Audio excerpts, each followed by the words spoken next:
Bom dia a todos. A Ordem dos Advogados do Brasil, Seção São Paulo, agradece a presença de todos nesta manhã. Falar para os senhores que essa palestra de hoje ela é feita pelo nosso Departamento de Cultura e Eventos, onde é brilhantemente capitaneada pelo Dr. Humberto Durso, e a nossa OAB ela é presidida pelo Dr. Marcos da Costa. Hoje nós vamos ter a palestra abordagem da prática da petição inicial, proferida pelo Dr. Misak Ferreira Rodrigues. Ele é advogado, pós-graduado em Direito Civil e Direito Processual Civil, é membro da Comissão de Direito Eleitoral e palestrante do Departamento de Culturas e Eventos da OAB. Ao final da palestra, nós vamos abrir para perguntas, caso os senhores tenham alguma indagação. E, sem mais delongas, eu já passo a palavra ao Dr. Misak Ferreira Rodrigues. A palavra está com o senhor. Bom dia a todos. De antemão, peço licença aos meus colegas de mais tempo de profissão, pois nós traremos uma abordagem assim prática, voltada para aqueles que estão iniciando nas fileiras do direito, bem como aos acadêmicos de direito. Nossos objetivos, primeiramente, nós vamos trazer algumas noções introdutórias, daremos algumas dicas de como fazer uma boa redação, falaremos dos princípios gerais no Código de Processo Civil, faremos uma abordagem legal de pressupostos e requisitos, finalizaremos com dicas de uma boa redação e demonstraremos um esquema facilitador para a sua petição inicial. Noções introdutórias. O artigo 5º, inciso 35 da Constituição Federal, nos diz o seguinte: a lei não excluirá da apreciação do Poder Judiciário lesão ou ameaça ao direito. Então, foi identificada uma lesão ou ameaça ao direito, isso é passível de uma ação. Isso se dá como? A pessoa ela pode movimentar o judiciário através do processo na busca do bem pretendido, acessando também através do processo. Antes de prosseguir, eu gostaria de citar para vocês que, como a gente tem um material aqui amplo, isso será disponibilizado no final, um e-mail para que vocês possam entrar em contato e a gente disponibilize posteriormente. Uma vez que ela pode movimentar o judiciário, como é que ela faz isso? Ela deverá fazê-lo, segundo o artigo 133 da Constituição Federal, através de advogado.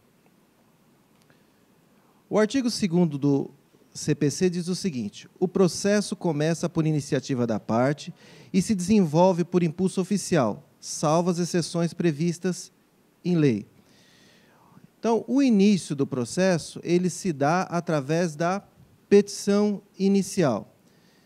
Nós falaremos agora de início sobre a melhor forma de elaborar essa petição inicial. Tem dois requisitos assim essenciais do ponto de vista da qualidade da elaboração da petição inicial. Nós devemos observar persuasão e boa linguagem.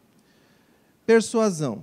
O artigo 371 do CPC diz o seguinte: o juiz apreciará a prova constante dos autos, independente do sujeito que a tiver promovido, e indicará na decisão as razões da forma de seu convencimento. Então, nós temos que ter em mente que, quando estamos elaborando a petição inicial, o nosso objetivo é o convencimento do juiz, o convencimento do magistrado. Então, é importante que nós observemos 3 pontos aqui. Nós temos que acreditar na tese, buscar entusiasmo e vender a nossa tese. É muito difícil você falar de algo que você não acredita. Então, quando você defende uma tese, é importante que você coloque confiança e entusiasmo naquilo que você está fazendo, com o objetivo justamente daquilo que eu falei de convencimento do juiz. Eu coloquei 2 frases aqui, uma de Gandhi, que acreditar em algo e não viver é desonesto. Uma vez que nós recebemos aquela causa, que nós nos dispusemos a defender aquele caso, nós devemos o fazer acreditando. Outra frase que eu coloquei aqui foi de Paulo, tudo posso naquele que me fortalece. Na questão que ele falou, ele trazia uma abordagem de fé, mas naquilo que você acredita, e esse é o nosso enfoque, você pode realizar.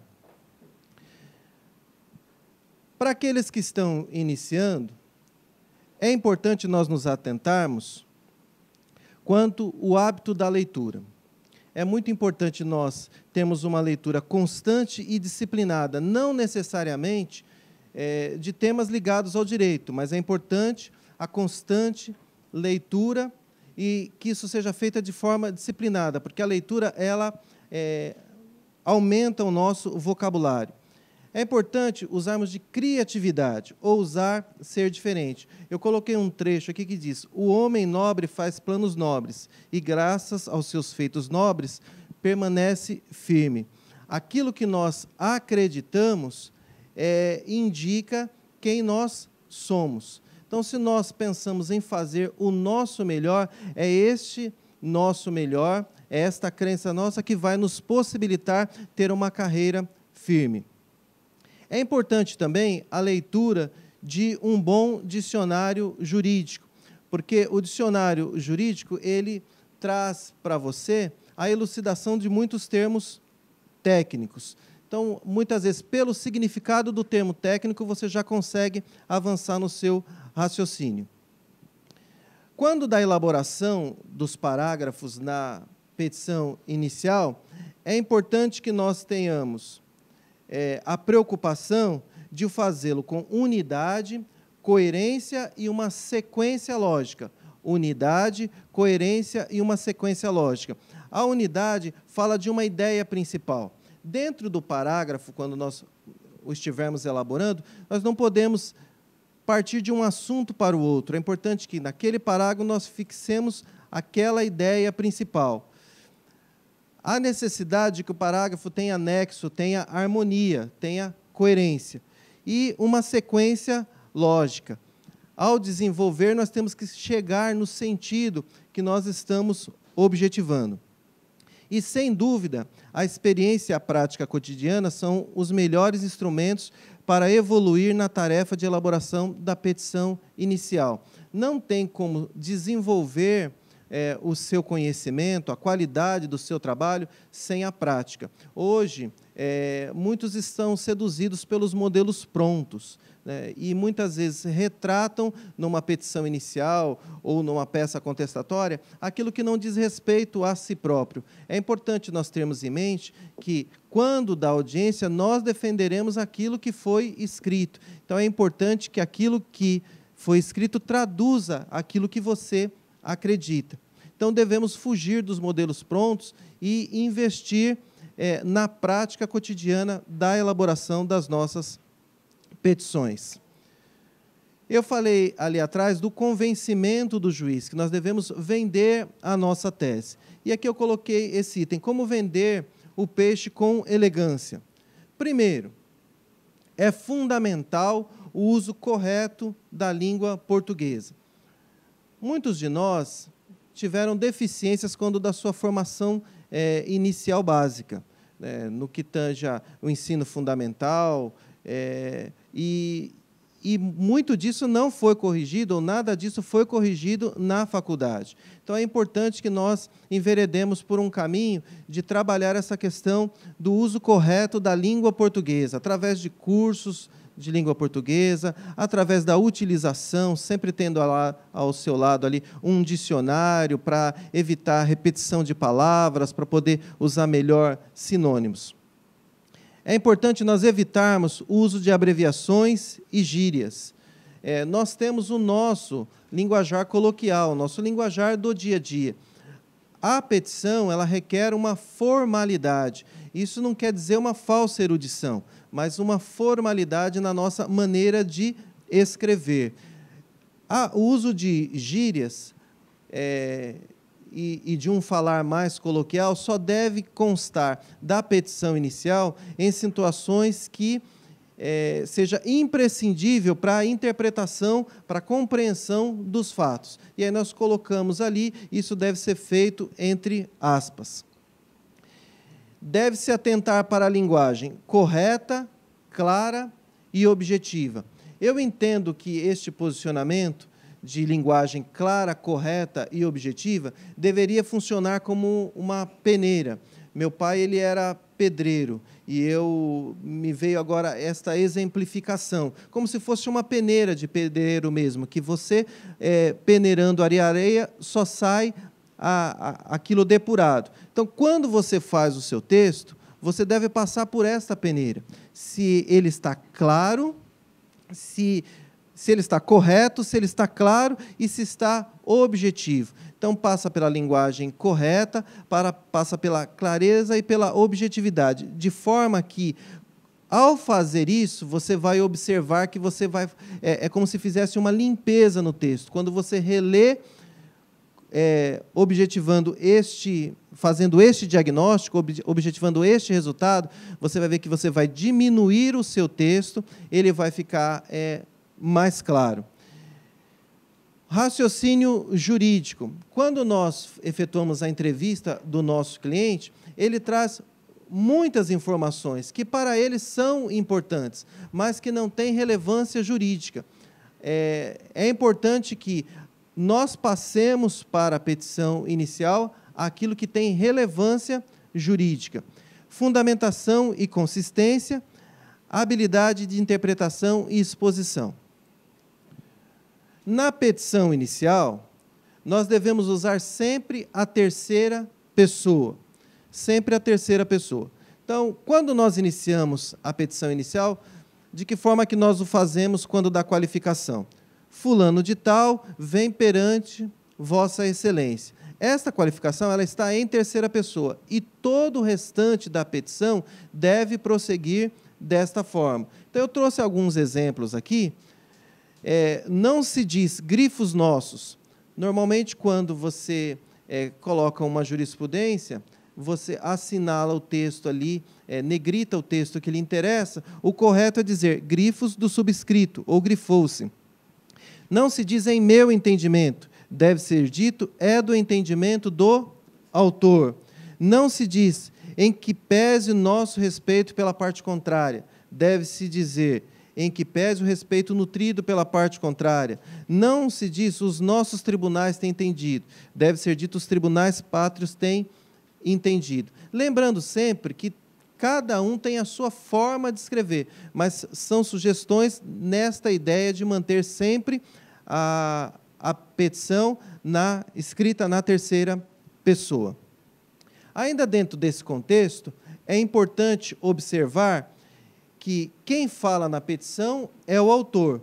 O advogado fala pelo constituinte e não por si. Infelizmente, existem alguns colegas que não entendem dessa maneira e muitas vezes trazem a redação como se fosse algo pessoal. É muito importante que nós entendamos isso, que quem está falando ali é o autor, é o nosso cliente, no caso, nós que estamos elaborando a petição inicial. Então, estamos falando por ele.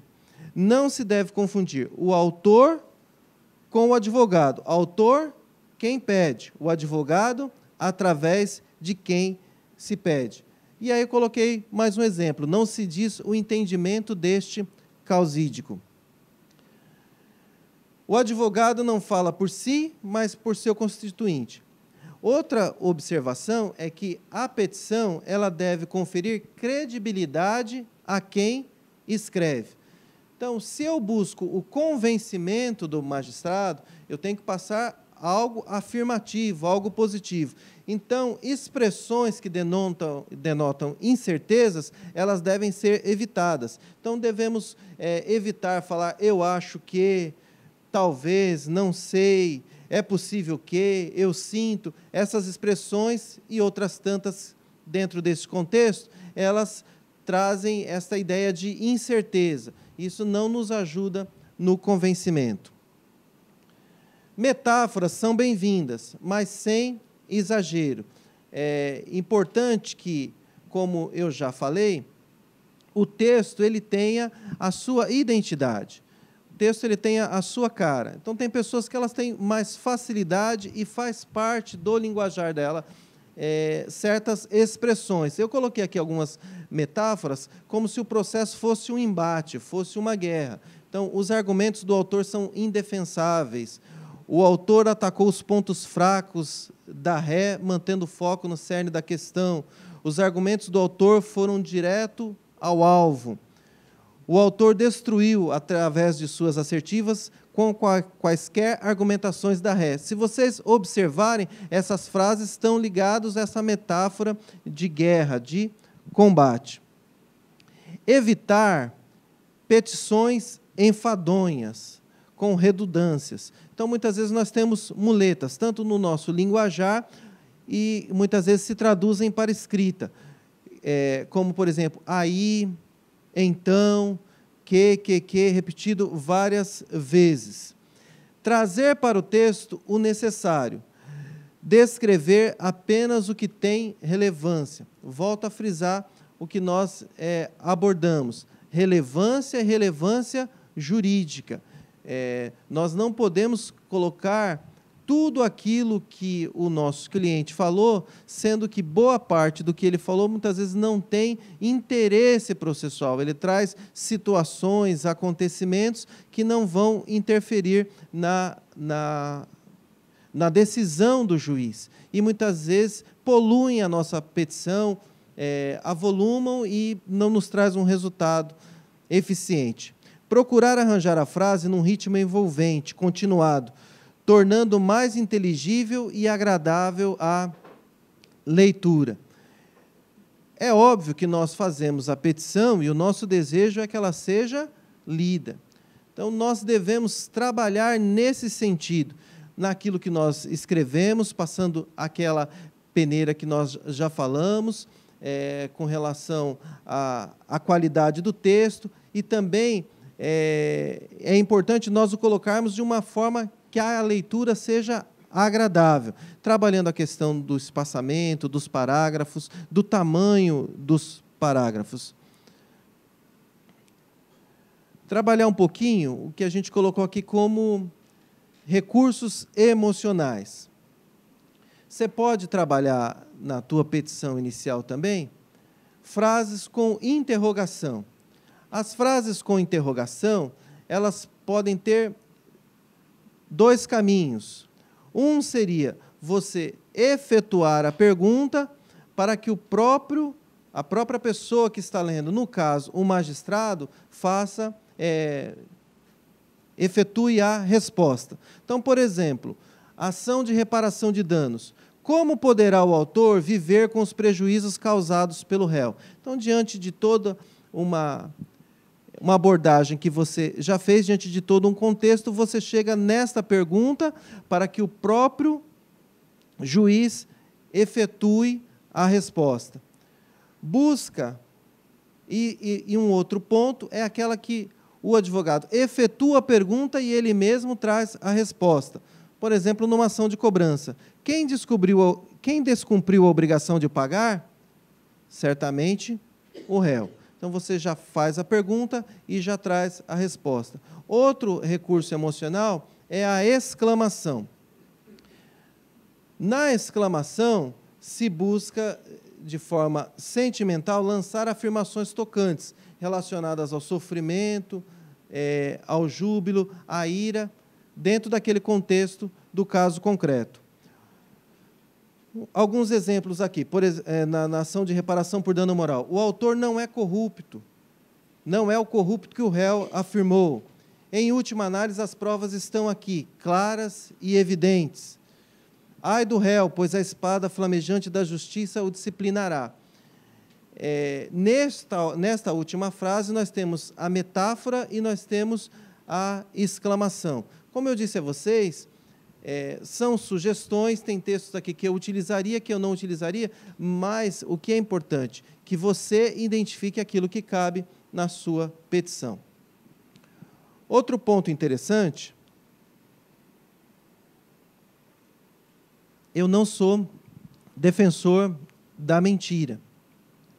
Nós temos como trabalhar o nosso texto de uma forma inteligente, de forma que, narrando os fatos de forma verdadeira, nós coloquemos em evidência aquilo que nos interessa e deixemos à margem aquilo que não nos interessa.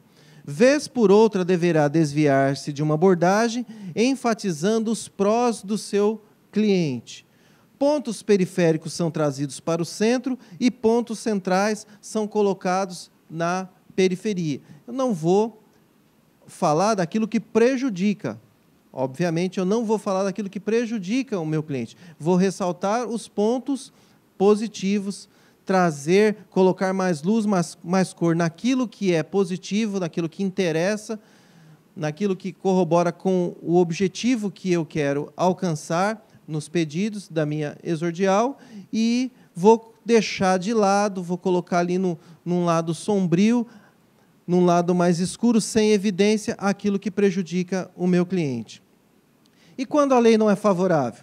A gente deve trabalhar com os aspectos culturais, os valores da sociedade e buscar ali um sentido para a lei, que nós tenhamos como verdadeiro sentido da lei, que é aquele que nos interessa dentro da necessidade do nosso cliente, buscar ali o verdadeiro espírito da lei. Os bons não temem a simplicidade nem a humildade. Então, cuidado com palavras rebuscadas e falsa erudição. Uma pessoa confusa tem linguagem confusa e empenha-se para mostrar profundidade. É importante, e eu vou frisar isso por diversas vezes, que a petição ela tenha a sua cara, que você não sinta nenhum constrangimento em pessoalmente defender aquilo que você escreveu. Então, é importante que nós fujamos de escrever textos que não reflitam a nossa identidade. Lembrando sempre que o texto tem que ser de forma correta, clara e objetiva. É inadmissível, num petitório, a agressividade.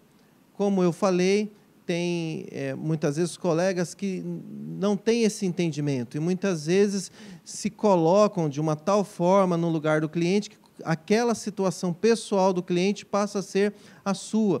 Ou tem pessoas que realmente gozam de uma falta de educação e traduzem isso, transferem isso, melhor dizendo, para o seu texto. A agressividade traz consigo um complexo de inferioridade mascarado, associado a um desequilíbrio emocional.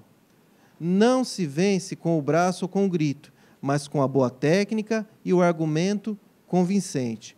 Em todas as situações, no nosso texto, no nosso contato diário, nas nossas audiências, a cortesia ela sempre deve prevalecer. Eu trouxe aqui um texto que embasa essa frase: o advogado deve se preocupar não apenas com o que dizer, mas como dizer. O texto do Gabriel Perecet diz o seguinte: eu sou aquilo que escrevo. Ao escrever, ao ler, ao falar, ao ouvir, estou sendo edificado e identificado pelas palavras com que escrevo, pelas palavras que leio, pelas palavras com que falo, pelas palavras que ouço. Por isso eu sou aquilo que escrevo, sendo mais do que sou, sendo aquilo que as palavras querem que eu seja. A sociedade ela tem algumas expectativas sobre a nossa carreira, sobre a nossa profissão. E é bom que seja assim. E essas expectativas, elas são das mais diversas. Estão relacionadas à nossa vestimenta, para alguns atos, estão relacionadas à nossa maneira de falar, à nossa maneira de agir e também, no caso que nos interessa neste dia, a nossa maneira de escrever. Entrando um pouco mais para a abordagem legal, saímos daquele objetivo introdutório relacionados à boa redação, nós temos aqui o artigo 3º do CPC que diz o seguinte: não se excluirá da apreciação jurisdicional ameaça ou lesão ao direito.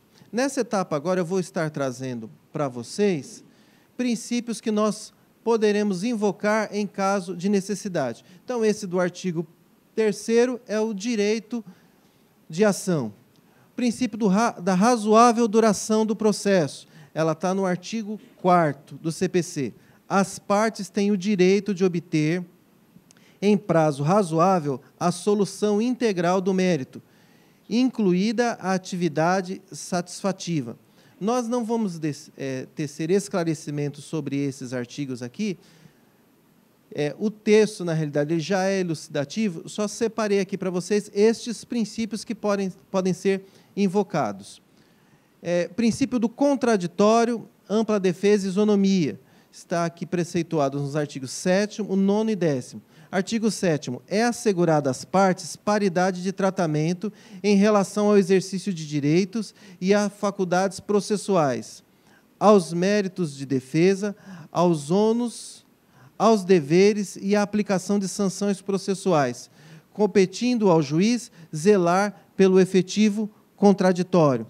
Artigo 9º. Não se proferirá decisão contra uma das partes sem que ela seja previamente ouvida. Artigo 10º. O juiz não pode decidir em grau algum de jurisdição com base em fundamento a respeito do qual não se tenha dado às partes oportunidade de se manifestar, ainda que se trate de matéria sobre a qual deva decidir de ofício. Então, esses são artigos ligados ao princípio do contraditório, da ampla defesa e a isonomia. Princípio da publicidade e fundamentação. É o artigo 11º. Todos os julgamentos dos órgãos do Poder Judiciário serão públicos e fundamentadas todas as decisões sob pena de nulidade. Esse nos interessa muito dentro do contexto que nós estamos buscando o convencimento do magistrado quando da elaboração da nossa petição inicial. São os princípios ligados ao livre convencimento do juiz, artigos 370, 371 e 372. Caberá ao juiz de ofício ou a requerimento da parte determinar as provas necessárias ao julgamento do mérito. Então, cabe você convencer o juiz no sentido de atentar para o requerimento que você está efetuando com relação às provas ou ao julgamento. O juiz indeferirá em decisão fundamentada as diligências inúteis ou meramente protelatórias. Artigo 371. O juiz apreciará a prova constante dos autos, independente do sujeito que a tiver promovido, e indicará na decisão as razões da formação de seu convencimento.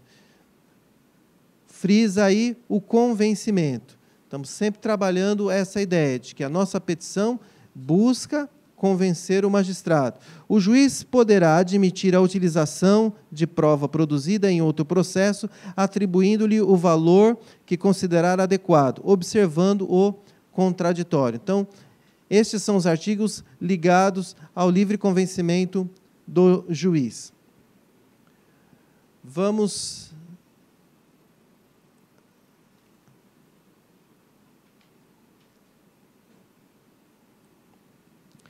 O artigo 2º do CPC diz o seguinte: o processo começa por iniciativa da parte e se desenvolve por impulso oficial. A função jurisdicional só é exercida mediante provocação. Então, a intervenção estatal não deve ser inútil, né? Pelo que existe o interesse de agir. Ninguém deve iniciar um processo judicial à toa, movimentando a jurisdição desnecessariamente. E qual que é a forma de provocar a manifestação judiciária sobre eventual lesão?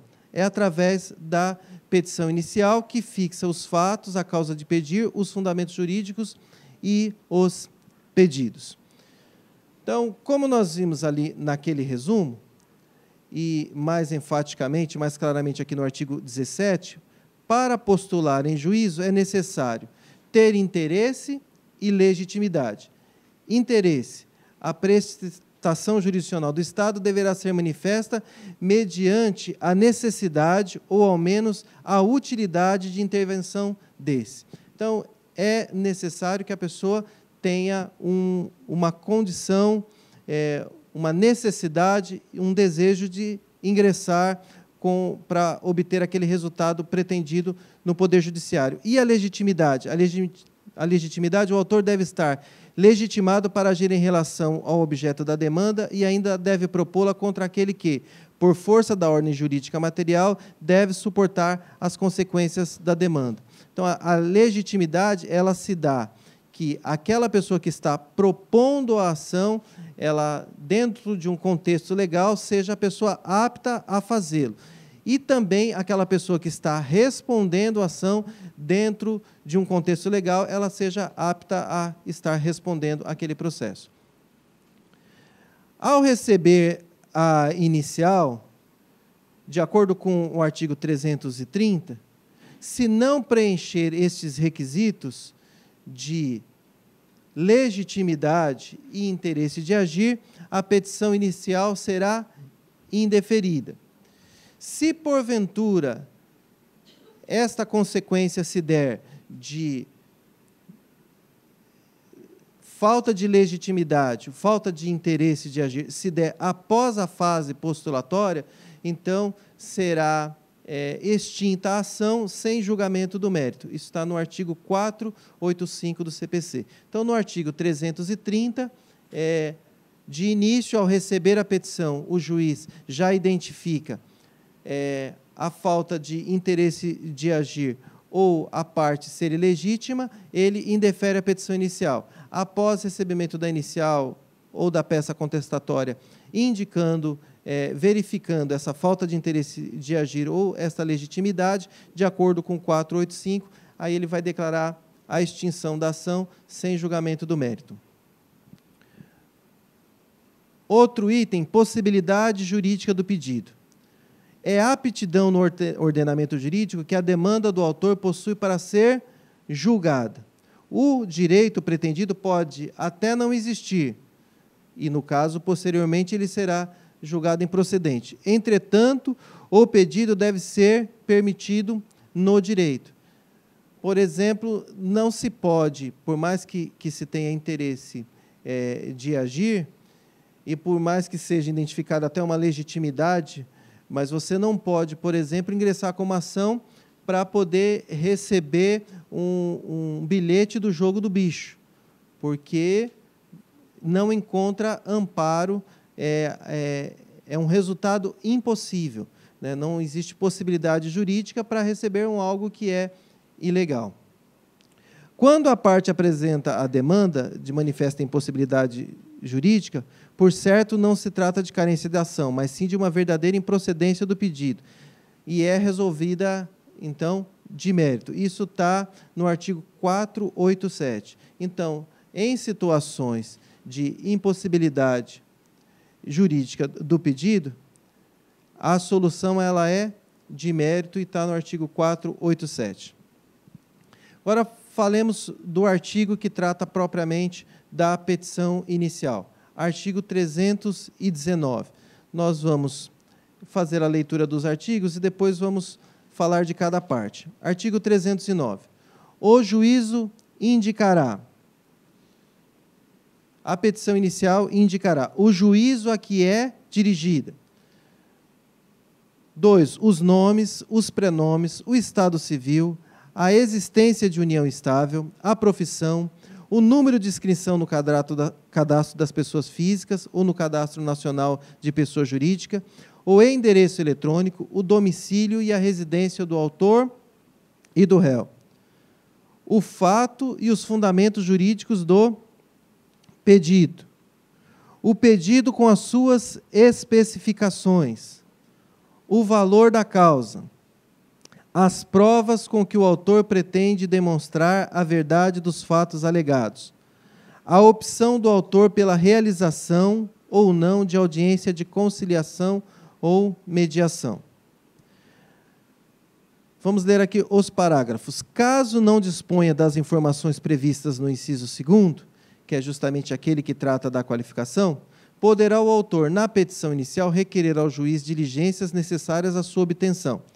Parágrafo 2º. A petição inicial não será indeferida se a despeito da falta de informações a que se refere o inciso 2º, for possível a citação do réu.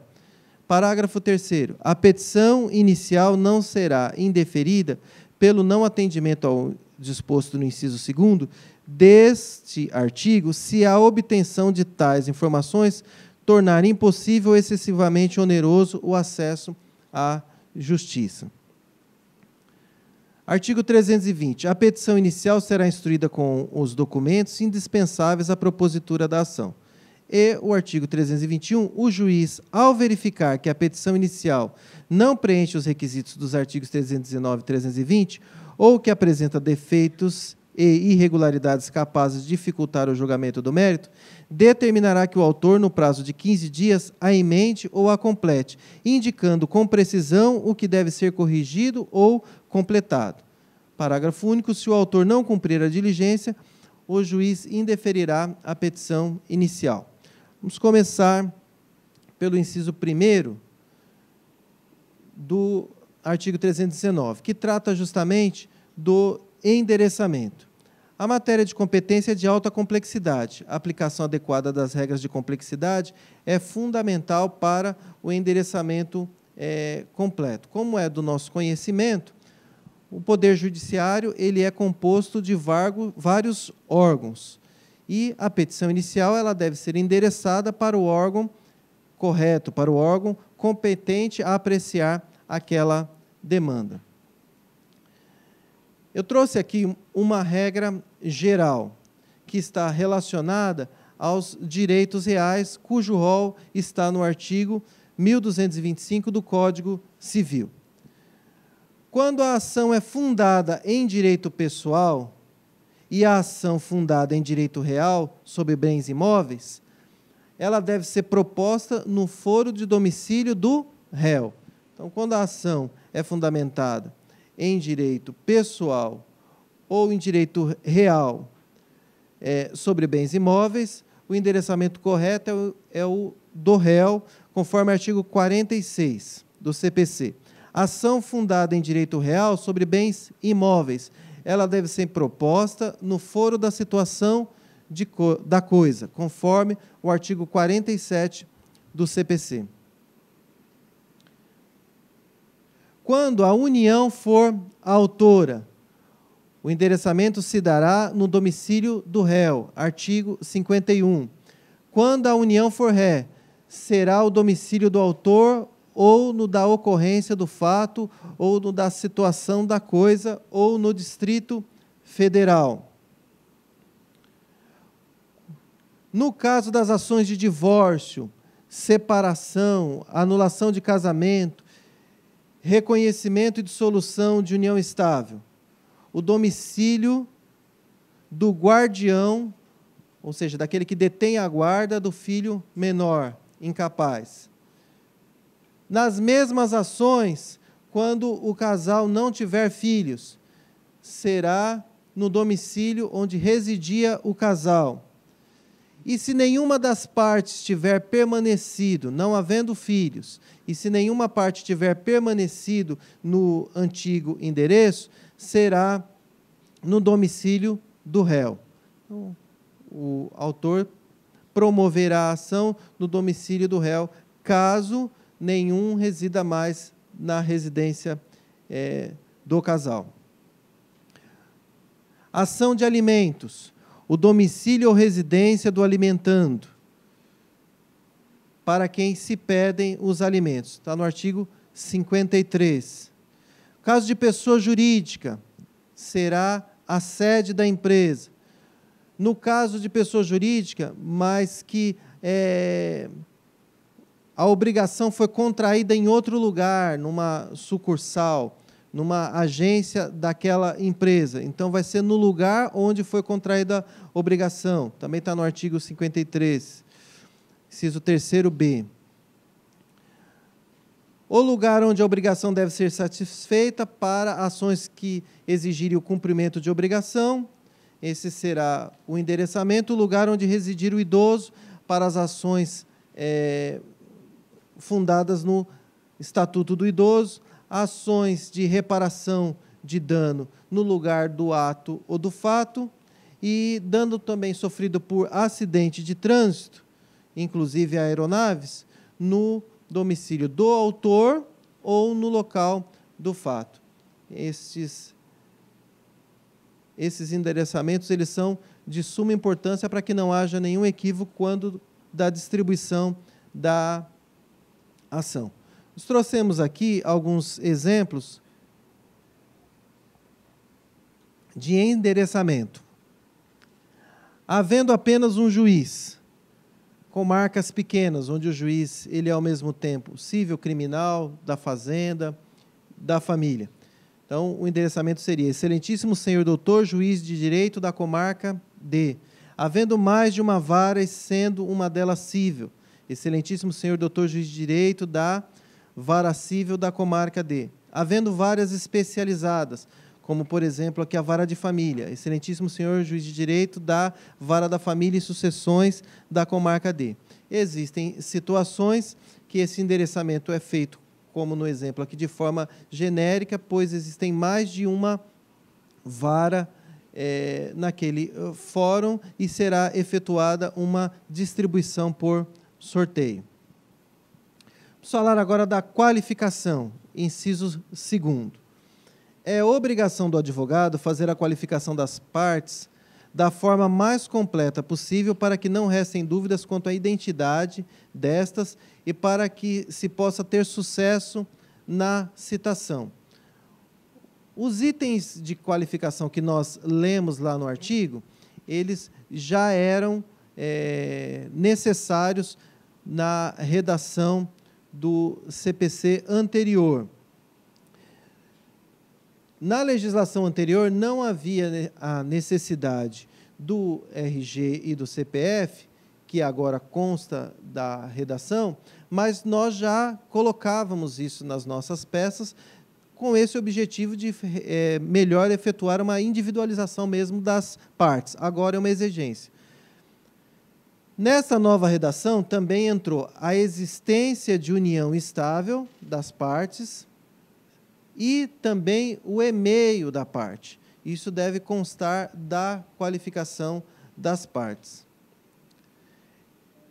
Nós, assim, a princípio, dentro do tema que nós estamos abordando, que é petição inicial, com relação ao nosso cliente, ao autor, nós não teremos maiores dificuldades de obter todas as informações. Mas existe a possibilidade de, no caso do réu, nós não determos todas as informações. Não deve ser motivo para indeferimento da inicial o fato de nós não termos todas as informações, porque nem sempre teremos o domínio dos dados.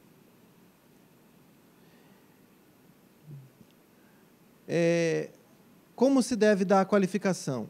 Nome, nacionalidade, estado civil, profissão, domicílio, o RG, o CPF, pessoas jurídicas e entes personalizados, como condomínio, devem ser devidamente qualificados e ser indicado quem legalmente os representa, e aí juntar o documento comprobatório de que aquela pessoa está em condições de representar, como, por exemplo, o contrato social, no caso do condomínio, a ata de eleição ou o estatuto. Se incapaz, representado por quem de direito, pais, tutor, curador. Se menor de idade, 16 a 18 anos, igualmente assistido por quem de direito. Havendo mais de um autor, todos devem ser igualmente qualificados.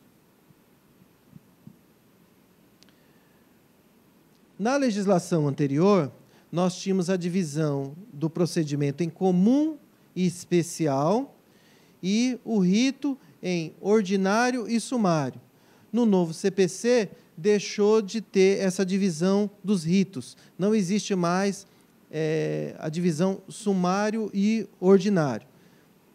Só há o procedimento comum, preceituado no artigo 318 e seguintes, e os procedimentos especiais, artigo 539 e seguintes. Eu trouxe aqui, não sei se dá para ver bem, mas depois eu mando para o e-mail de vocês, um print da tela do ESAG, onde nós fazemos o cadastramento da nossa petição inicial. Então, o que aparece ali? O nome do advogado, né? O foro,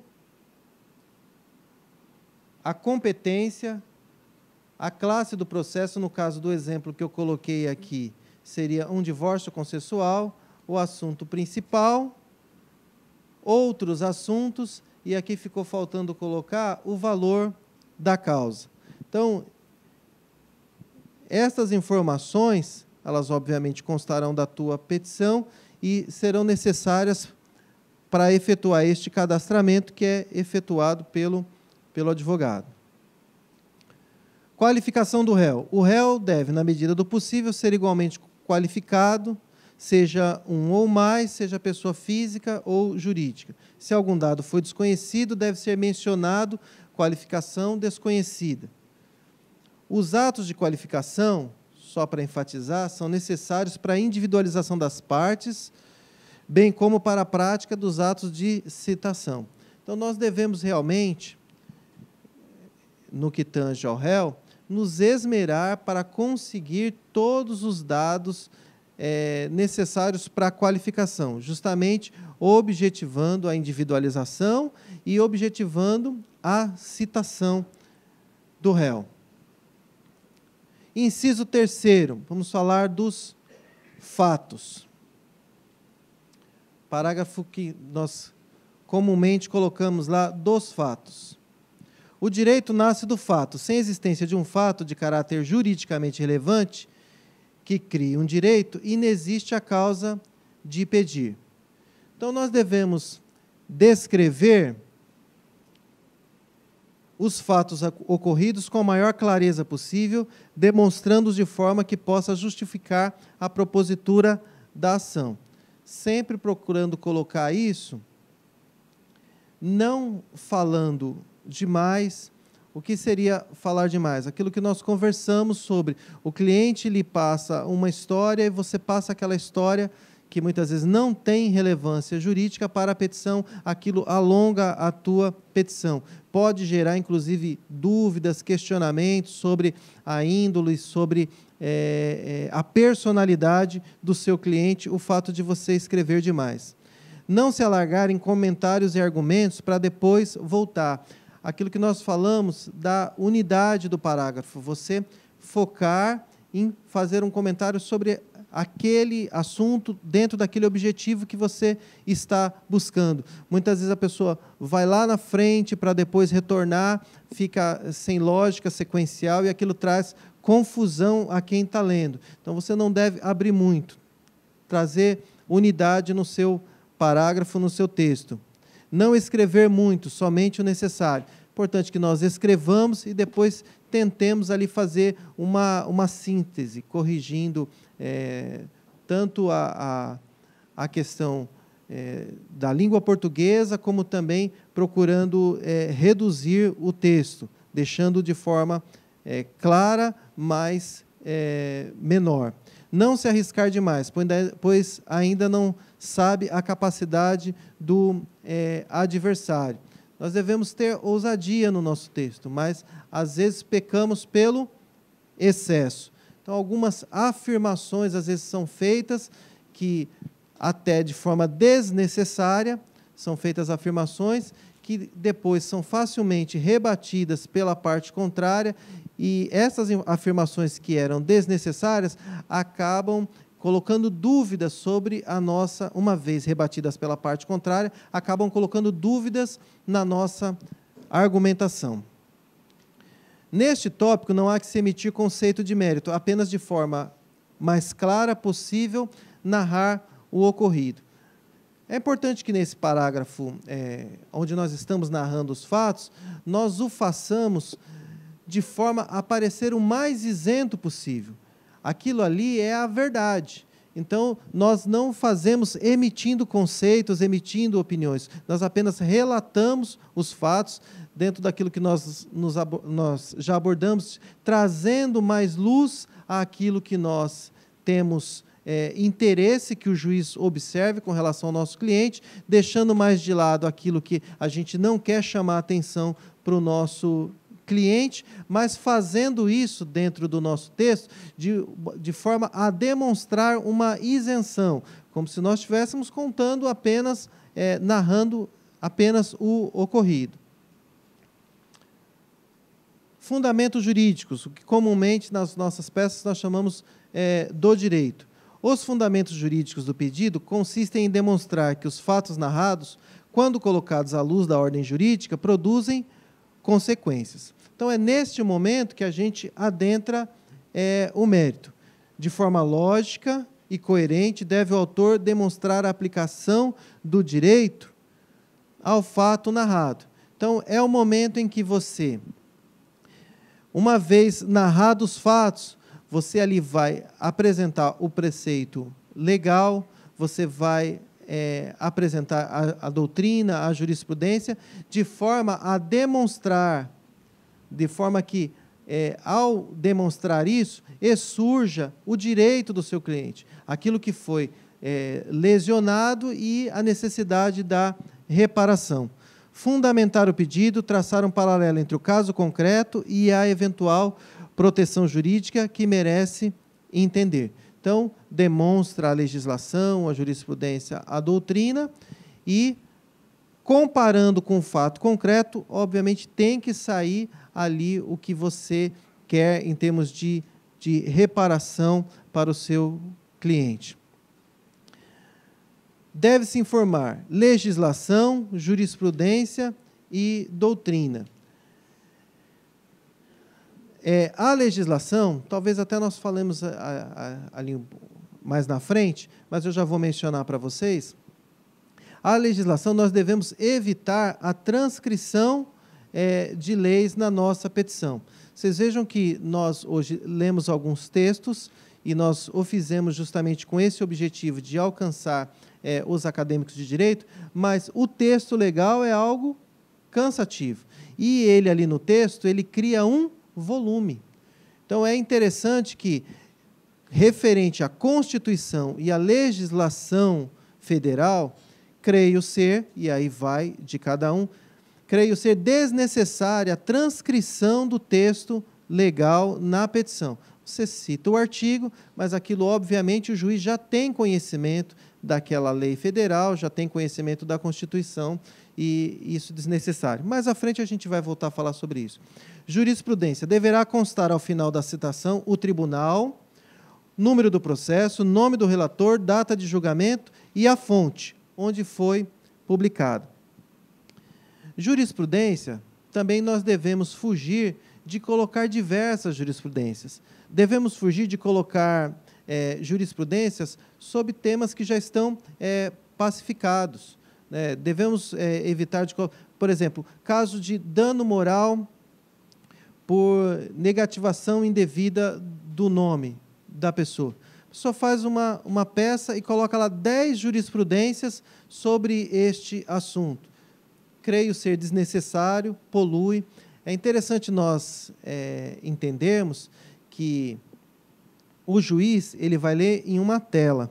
Eu, por exemplo, tenho dificuldades em ler no computador. E, por vezes, ainda me pego imprimindo algumas coisas, porque eu preciso rabiscar, eu preciso passar aquele lumicolor, e eu tenho essa dificuldade. Então, fica ali no mouse descendo. Então, eu imagino que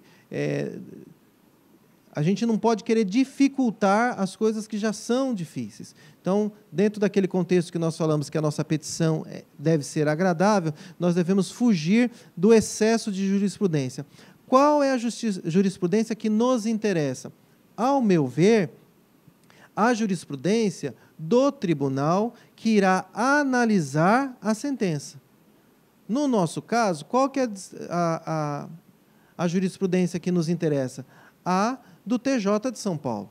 Essa é a jurisprudência que mais nos interessa, porque quando o juiz se depara com aquela jurisprudência, ele sabe que é aquela corte que vai reformar ou não a sua sentença. Então, quando não tem outro jeito mesmo, colocamos jurisprudências de outros estados, mas buscar a jurisprudência da corte que irá apreciar aquela sentença, aquela decisão de primeira instância. Doutrina deve indicar qual o autor, livro e página. A doutrina também deve ser colocada com bom senso, com bom gosto, sem enveredar para aquele caminho da falsa erudição. Você tem uma petição numa linha, você coloca uma doutrina numa linha totalmente diferente. Então, observar é bem-vindo, mas desde que assim, tenha uma aplicação prática. Não pode ser só para fazer volume na tua petição. É importante que, dentro do parágrafo, dessa parte do direito, nós, após colocar a legislação, após colocarmos a jurisprudência e a doutrina, nós façamos uma pequena conclusão, como se fosse um fechamento, com uma frase de impacto, demonstrando que, após a apreciação da lei, da jurisprudência e da doutrina, com o fato concreto, com o fato vivenciado pelo nosso cliente, chegamos à única conclusão, que é a procedência dos pedidos. Nesse momento, nós não vamos usar essa procedência dos pedidos, mas faremos um fechamento desse do direito com uma frase de impacto, demonstrando esta conclusão, que é a única decisão que pode ser tomada é aquela que venha reparar a lesão causada ao direito do nosso cliente. Especificação dos pedidos. Não basta narrar os fatos, apresentando os fundamentos jurídicos e deixando implícito o pedido.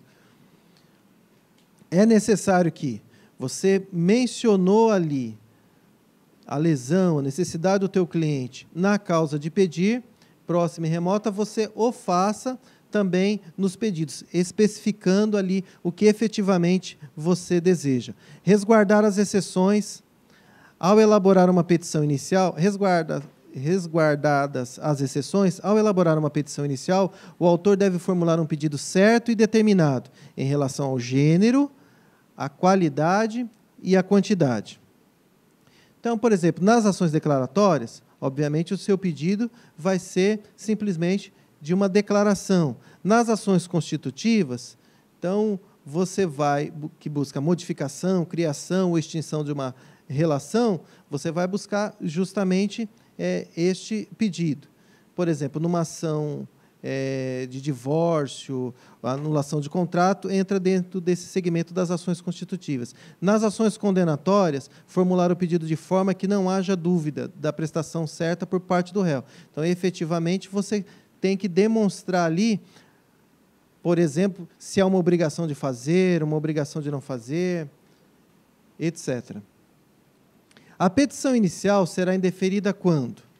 Parágrafo único. Considera-se inepta a petição inicial da narração dos fatos não decorrer logicamente à conclusão. Então, além do pedido ser certo e determinado, ele deve ser concludente. Então, a causa de pedir, ela deve estar alinhada com o pedido.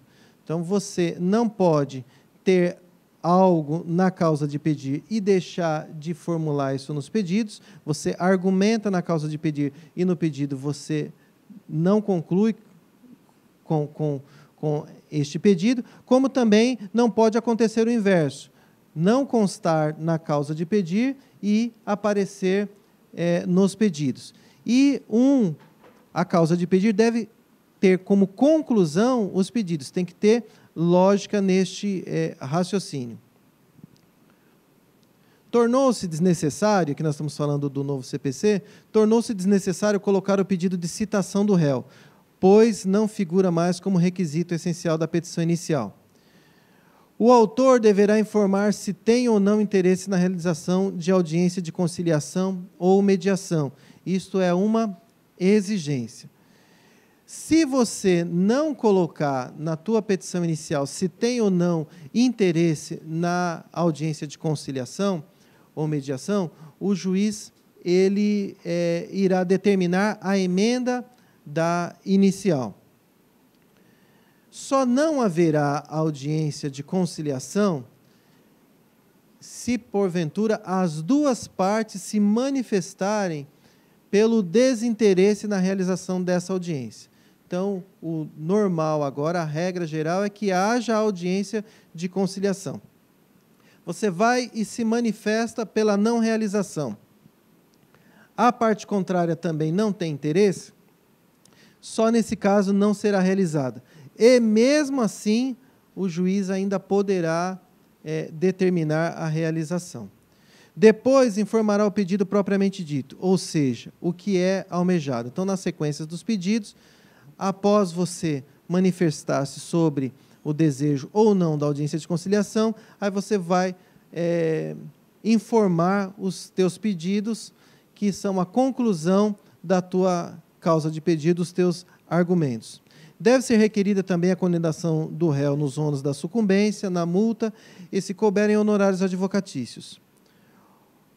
Uma observação é que o pronunciamento judicial refere-se ao mérito, está ligado ao pedido do autor. Portanto, é incorreto a gente mencionar, a gente pedir para que seja julgada procedente a ação. Por vezes a gente vê isso até, é raro, mas a gente vê às vezes até em sentença, o juiz julgando procedente a ação. O que é julgado procedente ou improcedente são os pedidos. Então, o correto é pedir que o juiz julgue procedente o pedido.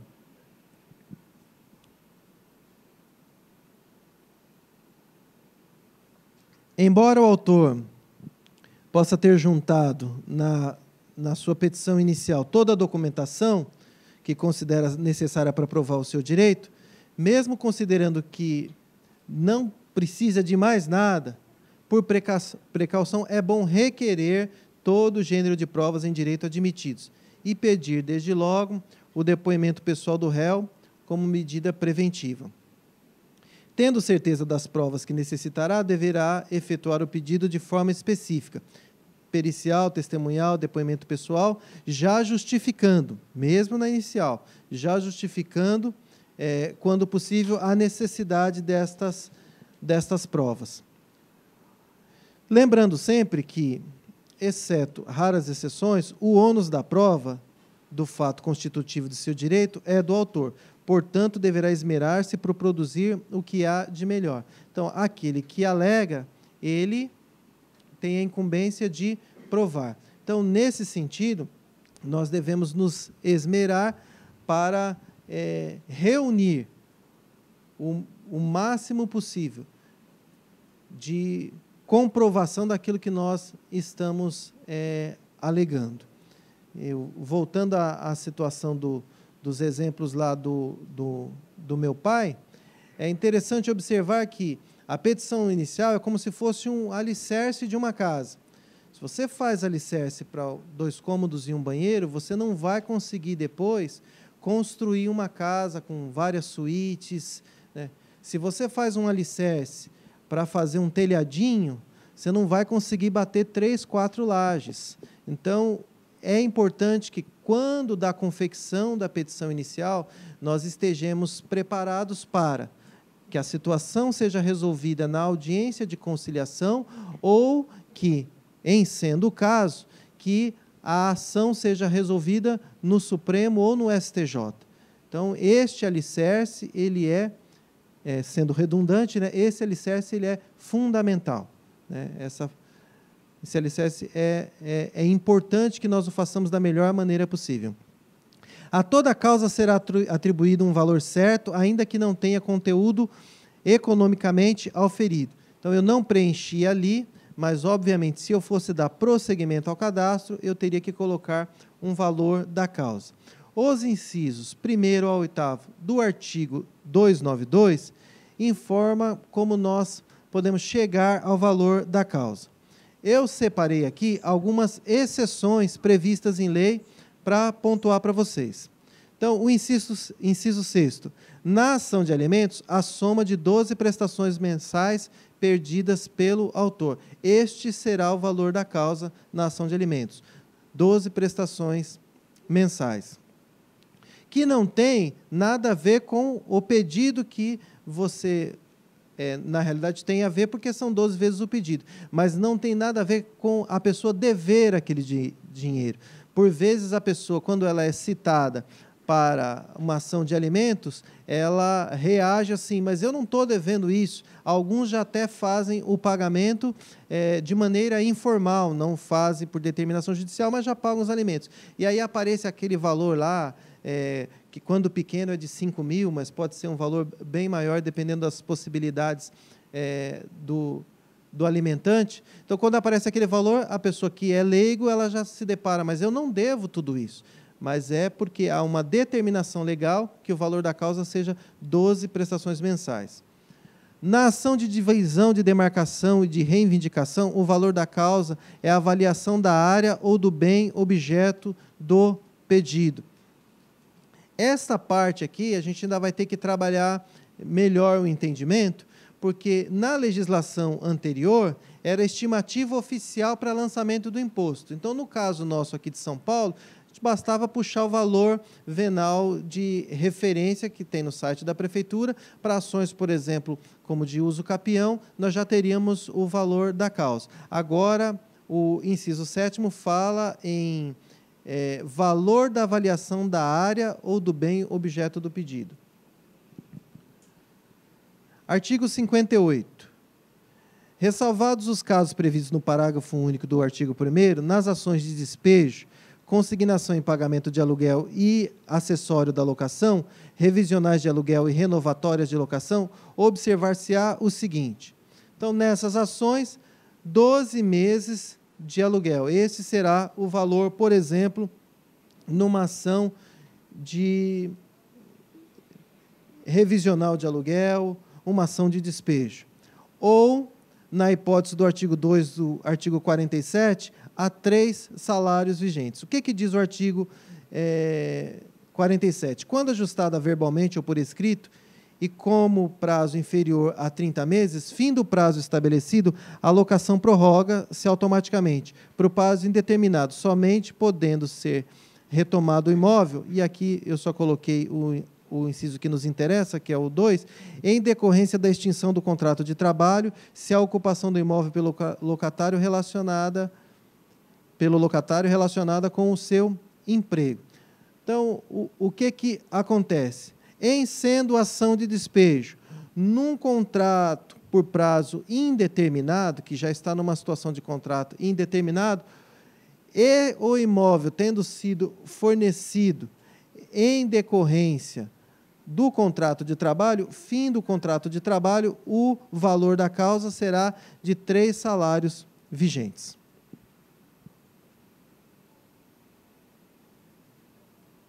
Já estamos indo para a parte final, eu só gostaria de enfatizar alguns pontos que nós conversamos nas dicas de uma boa redação. Nunca se alongue demais. Quando da narrativa, quer dos fatos, quer do direito, seja o mais claro possível, abrindo itens e subitens e até intitulando cada um deles. Sempre ter aquela preocupação da leitura ser agradável. Nós estamos levando uma petição para alguém que passa o dia lendo texto das mais diversas formas, das mais diversas pessoas. Então, é importante que, ao abrir o nosso texto, ele se demonstre um texto agradável, de fácil visualização, com parágrafos curtos, com itens, subitens, que facilitem o entendimento. Fuja da extravagância, do mau gosto, do exagero nas comparações e metáforas esdrúxulas, do desequilíbrio da composição, do excesso de adornos, da linguagem rebuscada e obscura, das alusões estranhas e dos trocadilhos.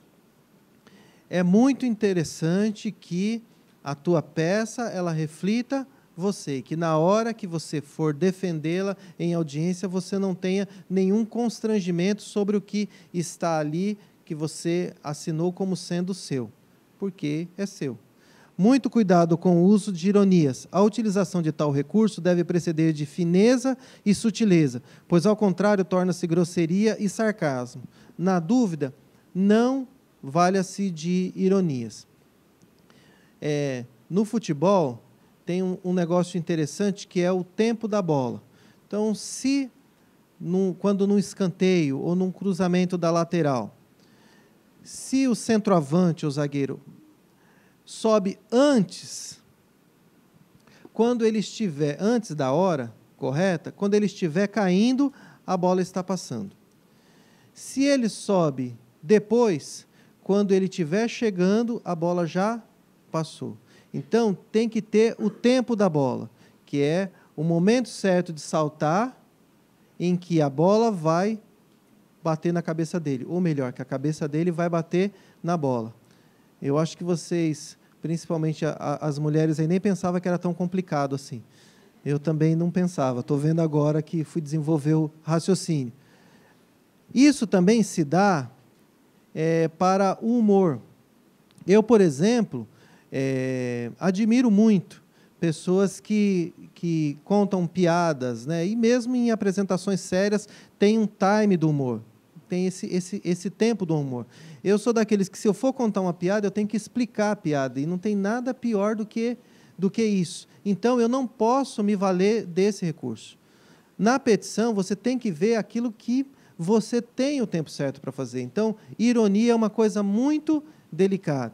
Se a pessoa não sabe fazer, entra no campo da grosseria e fica sendo algo desagradável, desrespeitoso. Se a questão versar sobre contratos, recibos, títulos, etc., todos devem ser mencionados no tópico. Então, se você está tratando de contratos, se você está tratando de títulos, escrituras, certidões, você deve mencionar isso nos fatos e, obviamente, você tem que juntar isso no teu processo, na tua ação. Havendo testemunha, é importante descrever desde logo seu comprometimento com os fatos. Contar os fatos em ordem cronológica e de forma lógica. Sempre que possível, coloque as datas e os horários dos eventos, seguindo uma sequência. Essa parte dos fatos, ela deve ter uma continuidade lógica. Você não pode estar falando de uma coisa que aconteceu no dia 23, você vai para o dia 29 e volta no dia 25. Tem que ter uma sequência. Isso também se dá com relação aos horários. Por isso é importante que nós façamos aquela revisão de cada parágrafo e coloquemos cada parágrafo nessa sequência lógica.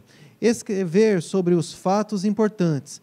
Volto a frisar. O que é importante para nós? Aquilo que tem relevância jurídica para fundamentar para embasar o nosso pedido. Como eu já mencionei, da Constituição Federal e das leis federais, transcreva apenas o essencial. E, normalmente, você não vai precisar transcrever nada, só fazer a citação, porque essas leis são de total conhecimento do magistrado. Tratando-se de lei estadual, municipal ou de portarias, circulares, etc., é sempre importante transcrever as normas que interessam. Então, já com relação à lei estadual, municipal, portaria, você deve colocar no corpo da petição a transcrição, por exemplo, daquele artigo que te interessa e ainda mencionar, né, se for o caso de uma norma de difícil busca, lei municipal, portaria, junte a cópia do texto como documento e faça referência na peça. No documento, grife os artigos que interessam, de preferência com caneta marca-texto, amarela ou laranja. Então, hoje é tudo digitalizado. O que eu costumo fazer numa situação dessa? Eu grifo e já escaneio com aquela parte em amarelinho o texto da lei que me interessa. Tudo para poder facilitar e tornar agradável o trabalho daquele que a gente quer convencer. Valer-se de doutrina ou jurisprudência apenas nos casos que não forem corriqueiros. Cuidado com os exageros. Evitar termos em latim. Também isto é sugestão. Às vezes não tem nada a ver com você. Se tem a ver, excelente. Mas, de preferência, algo que, se o juiz virar e perguntar, doutor, o que o senhor quis dizer com essa palavra aqui, você saiba explicar. Porque, às vezes, são colocados termos em latim nas petições que nem mesmo a pessoa que colocou sabe efetivamente o significado. Evitar poder de síntese faz toda a diferença. Vale a pena escrever e depois ir trabalhando cada parágrafo. Trabalhando, reduzindo, limpando, corrigindo, colocando sinônimos, trabalhando a parte de ortografia, concordância verbal. Vale a pena, você vai ver como a tua petição vai ficar clara, objetiva e pequena, que é tudo que o juiz quer, né? Clara, objetiva e até redundante, né? Pequena. Conhecimento do caso concreto. Consulta do cliente com questionários previamente elaborados e leitura de documentos trazidos por ele. Então, é importante que você já tenha aquele teu questionário, aquele que te agrada, que você se adaptou. Nesse mundo, assim, nada se cria, tudo se copia. É importante que você esteja vendo de outros escritórios a questão de questionários, para você preencher ali o máximo de informações possíveis. É muito desagradável você ter que ligar depois para o cliente para perguntar algo que você deveria ter perguntado na consulta. É muito difícil confiar. Eu, por exemplo, tenho uma dificuldade assim de guardar as coisas mesmo na memória. Eu tenho dificuldade falei agora do humor, né? Eu invejo, por exemplo, aqueles colegas que têm facilidade em decorar artigos, citam assim de cabeça. Toda a energia que eu tinha para decorar alguma coisa, eu utilizei para guardar o meu aniversário de casamento e o aniversário da minha esposa. Então, eu tenho que escrever. Então, não confie na sua memória. Você está ali com o cliente, você está entendendo tudo. Aí está tudo nítido, você já sabe até o caminho que vai tomar. Ele sai, você, depois, na hora que vai pegar para trabalhar, por que eu peguei essa causa mesmo? O que tem aqui? Então, é muito complicado. Preencha, faça uma leitura simples, depois uma leitura crítica, uma leitura com fixação dos pontos essenciais de todos os apontamentos que você fez, né, quando dá entrevista do seu cliente, para evitar justamente esse constrangimento. Existe a necessidade, às vezes, da gente ligar para tirar uma dúvida, para pegar mais... É claro que sim, mas isso tem que ser algo que surgiu do nosso trabalho ali, e não algo que a gente negligenciou fazer quando era o momento correto. Definição do assunto. Da prestação indicando exatamente qual é a intenção do cliente. Por que o cliente está ali? Você tem que entender qual que é a razão que o cliente está ali. Por exemplo, o marido procurou o escritório porque pretende se divorciar e ter a guarda dos filhos. Então, você delimitou, definiu a pretensão. E aí você define também a solução. Isso é bom que você já coloque nos seus apontamentos para depois, quando você for elaborar a petição, você partir já de um princípio. Tudo fica mais simples, mais nítido, quando você está com o cliente ali na sua frente. Partindo do princípio que você não é obrigado a pegar uma causa, a aceitar para si aquela obrigação de atender aquele cliente, se você o fez, é porque você viu ali uma lesão, você viu algo que deve ser reparado, você viu alguma providência que o caminho é judicial para ser tomado. Então, não tem dificuldade nenhuma de você fazer isso. Escrever ali por que ele está ali e escrever ali qual que é a solução que você já imagina para aquele caso. Preenchimento dos dados básicos que formatarão a petição inicial, indicando seus elementos e requisitos essenciais. Então, já preencha tudo que você sabe que vai precisar, por exemplo, para a qualificação das partes. Eu trouxe aqui para vocês uma petição inicial. De uma forma simplista, esta é a sua petição inicial e você vai conseguir aplicar ela para praticamente todos os casos, né? Endereçamento, qualificação do autor, nome da ação, qualificação do réu. Dos fatos, que é a causa de pedir remota, do direito ou dos fundamentos jurídicos, e aí no direito é aquele momento que nós citamos a lei, que nós citamos a jurisprudência, se for o caso, nós citamos a doutrina e fazemos aquele fechamento, aquela conclusão. De uma forma simplista, não estou dizendo que se resume a isso, mas só para facilitar o entendimento, nós comumente aplicamos um silogismo nesse do direito, que é a premissa maior, premissa menor e conclusão. Sendo a premissa maior a lei, a premissa menor o fato concreto e a conclusão é onde surge o direito do seu cliente. Fazendo essa lógica, você consegue preencher o do direito. É lógico que toda regra tem exceção. Isso aqui é de uma forma simplista para que você consiga ter um norte para elaborar sua petição inicial. E do pedido, pedido específico da demanda, procedência, sucumbência, manifestação sobre audiência de conciliação, outros requerimentos e provas, o valor da causa. Nesses termos, pede deferimento, local, o teu nome e está feita a tua petição inicial, simples assim. Falei de metáfora, trouxe uma aqui. Nessa metáfora, o direito material, direito civil, é um grandioso navio. No caso nosso civil, porque é a nossa área de atuação. O direito processual, o mar. O operador do direito, que somos nós, o marujo que conduz o leme. O objetivo nosso, o porto seguro da sentença favorável. Nesse raciocínio, o conhecimento do mar, que é o direito processual, é fundamental ao operador do direito. Vocês vão ver, ao longo da caminhada de vocês, que grande parte das dúvidas que nós temos, as respostas estão nos textos legais. Muitas vezes os colegas já com anos de profissão nos ligam para tirar dúvidas, como eu também consulto, tenho dúvidas com colegas. Mas algumas dúvidas que nos chegam, nós vemos que é o artigo. Se a pessoa tivesse lido a lei, ela não teria tido aquela dúvida.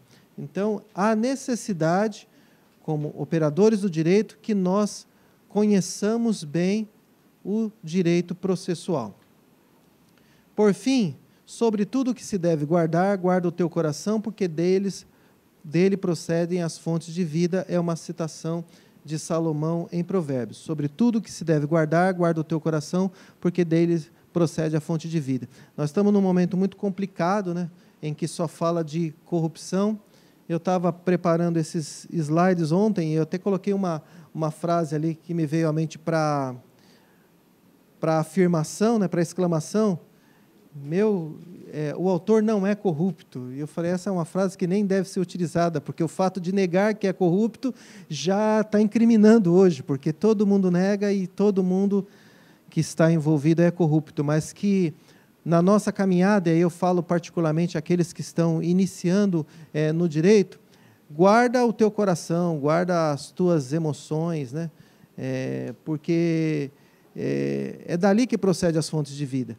Às vezes nós abrimos o nosso coração, o nosso entendimento para atalhos que lá na frente nos trazem desgosto, infelicidade, tristeza e muitas vezes a perda de algo que a gente lutou tanto para conquistar. Eu agradeço vocês por estar aqui comigo nessa manhã.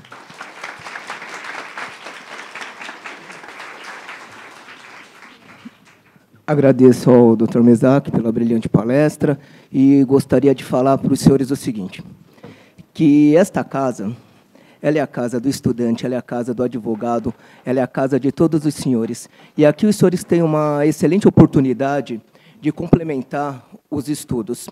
Para quem faz oficina e quem faz as aulas de petições, com certeza, quando for fazer aula, vai lembrar das aulas do professor, que ele não proferiu uma palestra, ele sim proferiu uma verdadeira aula, e vai, com certeza, desenvolver melhor uma petição. Vocês escolheram uma carreira que não é uma carreira fácil. Eu já sou formado há algum tempo, eu estou na minha terceira pós-graduação e a minha segunda, sou formado em administração, direito, estou na minha terceira pós-graduação pela PUC e nunca vou parar de estudar. E a mesma coisa que eu vou falar para vocês, quem escolheu essa área do direito, essa carreira, seja de advogado, juiz, seja o que for, ela não dá trégua. E por que um cara que nem eu, que já poderia estar sossegado, eu sou criminalista, não sou civilista, por que eu vim presidir essa palestra? Porque nós temos que estar antenado e temos sempre que ter o conhecimento sobre tudo. Sabe por quê? Nós que já temos um pouquinho mais de experiência na área, nós fazemos esse tipo de coisa, porque vocês estão chegando. Vocês estão chegando. E quem não estiver preparado, vai estar fora do mercado. Porque hoje a advocacia não está fácil.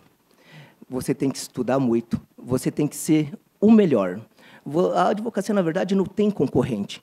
Porque quando o cliente vem procurar vocês, eles vão procurar pelo melhor. E como ele vai saber que vocês são os melhores? Através da entrevista e através do conhecimento que os senhores vão passar para os clientes. E a OAB, ela complementa esses estudos. Ela complementa. E é uma alegria muito grande para mim ver que vocês saíram da casa dos senhores, ficaram até o final da palestra com o único intuito, aprender. Aprender. Porque a cada dia que passa, aquele aluno que tira nota 10 na faculdade e que acha que é o cara, mentira, não é. Não é. Porque o aprendizado, o estudo do direito, ele se renova. A cada dia. Quem não gostar de ler, está na profissão errada. Porque você tem que gostar de ler.